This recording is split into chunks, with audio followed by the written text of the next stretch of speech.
আল্লাহ রাব্বুল আলামিন যখন এই পুরো মহাবিশ্ব সৃষ্টি করেছেন, তার রহমতটাকে তিনি 100 ভাগে ভাগ করেছেন। কত ভাগে?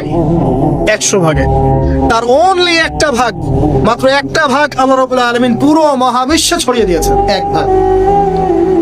আর আপনাদেরকে আমি অন্য একটা লেকচারে বলেছিলাম, সমুদ্রের ধারে যখন আপনি হাঁটবেন বা নদীর তীরে যখন আপনি হাঁটবেন, ওখানে একটা বালুর যে পরিমাণ অবস্থান, এই পুরো মহাবিশ্বে কিন্তু পৃথিবীর অবস্থান তার চেয়েও কম।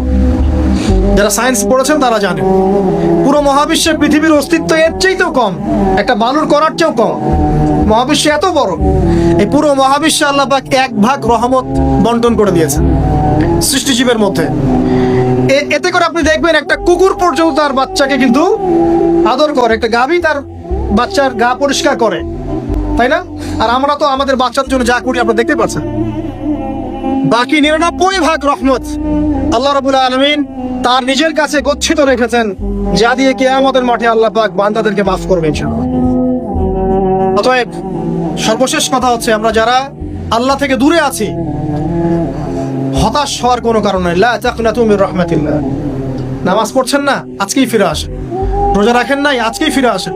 নামাজ এবং রোজা যা রাখেন নাই, ক্যালকুলেট করেন কত ওয়াক্ত নামাজ পড়েন নাই, কত মাসের রোজা রাখেন নাই, রাখার কাজা করার চেষ্টা করেন। যাকাত দেন নাই, হিসাব করেন, যাকাত দিয়ে দেন। সুদ খেয়েছেন, তওবা করে আজকেই ফিরে আসেন। জেনা করেছেন, আজকেই ফিরে আসেন। মানুষকে ঠকিয়েছেন, তার টাকা ফেরত দিয়ে দেন। সম্পত্তি জোর করে আত্মসাৎ করেছেন, ফেরত দিয়ে দেন। দিয়েছেন, গোপনে তাকে গিয়ে বলেন, ভাই আপনাকে গালি দিয়েছিলাম, আমাকে মাফ করে দিন। আজকেই ফিরে আসেন। লা তাকনাতু মির রাহমাতিল্লাহ, ইন্নাল্লাহা ইয়াগফিরু যুনুবা জামিআ। আল্লাহ পাক সমস্ত গুনাহ মাফ করবেন ইনশাআল্লাহ। অতএব তরুণ সমাজে যারা হতাশ, পাপে নিমজ্জিত আছো, নামাজ পড়ছো না, হারাম অ্যাফেয়ার্সে আছো, মাদক খাচ্ছ, এইসব অশ্লীল কাজে সময় নষ্ট করছো, বেপরদায় ঘুরছো, হ্যাঁ, পিতামাতার সাথে রুড বিহেভ করছো, তোমার বয়সটাকে নষ্ট করছো, দিনের জন্য 3 দিন সময় লাগাতে পারলে না, কোরআন পড়া শিখতে পারলে না, কিছুই করছো না, হতাশ হও।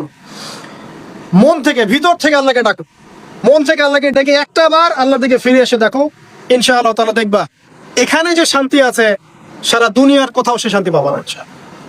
এবং এই শান্তি নিয়ে তুমি যদি দুনিয়ার জীবন শেষ করতে পারো, তোমার কবর হবে শান্তিময়, তোমার হাসর হবে